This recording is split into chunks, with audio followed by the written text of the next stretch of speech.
Crazy Delaney here, and I think it's interesting how the other religions on this planet tend to concern themselves with attaining inner peace, attaining enlightenment, noble sounding goals like that. I think if there's one quality that's lacking in your life, if you're lacking in the paranoia department, I don't think too many of the major world religions would help you out there. Of course, there are strains in all religions of paranoia, but I think if you're really lacking in the paranoia department, you really ought to give Scientology a try. Why do I say this? Well, if you really want to get an appreciation for the paranoia that runs through Scientology, all you have to do is read L. Ron Hubbard. Seriously.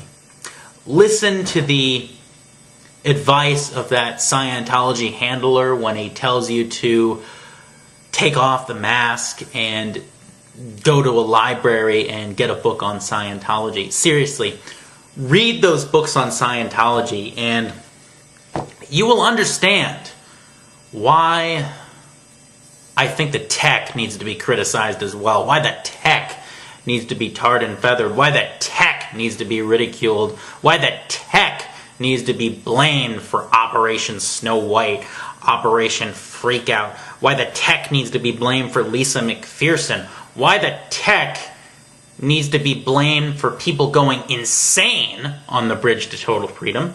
Because it has happened. You can find accounts of people going insane on the OT levels. And in fact, L. Ron Hubbard himself actually warned against too much auditing causing insanity. I believe it was in 8008, which I've not gotten a chance to read in its entirety. I do have it, though, on my hard drive. But I probably shouldn't admit that. Wanted to share with you folks one of my favorite passages from a book L. Ron Hubbard wrote called An Introduction to Scientology Ethics. I recently got this book pretty cheaply on eBay, and it arrived last week.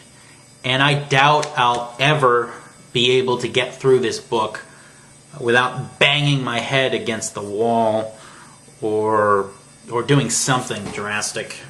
Science of Survival nearly killed me. So, just to let you guys know I'm not lying here, this passage can be found on page 264, Chapter 9, Ethics in Scientology Organizations. The section is titled OT Levels. It's just before Chapter 10 on Ethics Reports, and it goes like this. Psychotics deal with doing people in. Their whole mission in life is destruction. They inveigh against lower level gains and seek to discredit them since these run contrary to their aberrated purpose. But when it gets to clears and OT levels, psychos go berserk. They are, it happens, terrified of punishment for their own crimes. The thought of someone being sensible or powerful enough to punish them the way they would do is more than they can stand.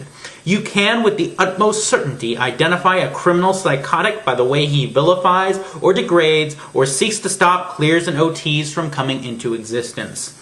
It is lost on him that immorality and crime and others stem from the very things he is doing to them. So look well at psychs and anti-religious campaigners. They are speaking from their own blackened souls, and they speak from terror. The people, when they grow saner, are less inclined to vengeance is an argument they cannot assimilate. They know if they had the power to torture and kill everyone, they would do so. Thus, the psychs, with their rantings and electric shocks, wear their own brand, clearly marked by their own conduct in life. Recognize them for what they are, psychotic criminals, and handle them accordingly. Do not let them stop man from going free. Running a little short on paranoia in your life? Not worried enough about failing economies all over the world? Not worried enough about members of a psychotic third world death cult crashing planes into buildings? No. If you're not, go to your local org and you can get indoctrinated into fearing those insane criminals who have a problem with Scientology.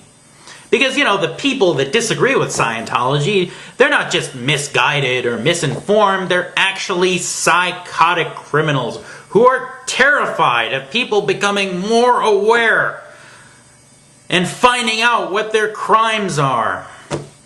Seriously, folks. Honestly,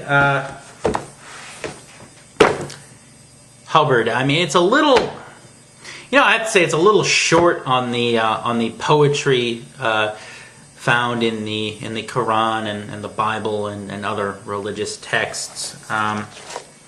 Instead, it's a lot of stuff like what I just read to you. Seriously, this should be shown to the public. The public at large, I mean, they know plenty about Xenu. They know plenty about Tom Cruise and his insane ramblings about a world with no SPs.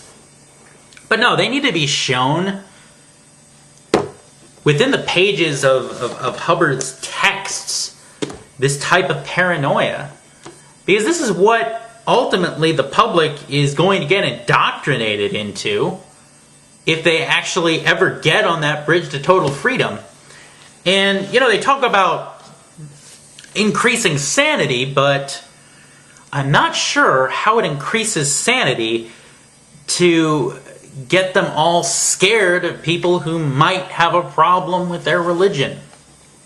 No, they're not misinformed, they're not misguided, they're psychotic criminals. So, yeah, join Scientology and worry about a world full of psychotic criminals. You know, isn't that... Okay, I'm thinking aloud here. Isn't Scientology interpolating their own members with crap like this? Doesn't this stress them out to tell them that the protesters outside, for example, are psychotic criminals? That the journalist who's asking tough questions about Scientology is a psychotic criminal who's terrified of punishment? Doesn't that increase stress? Aren't they interpolating their own goddamn members? Maybe I just don't understand. But in any event, I read that passage and I just had to share it with you folks. Really, I mean, all you have to do if you want to discredit Scientology is quote Hubbard. Quote Hubbard. And honestly, there should be more quoting of Hubbard at your flash rates. Honestly. See how they respond to Hubbard read verbatim and in context. Well, until next time, peace, victory, and as always, drive safe. Crazy Delaney out.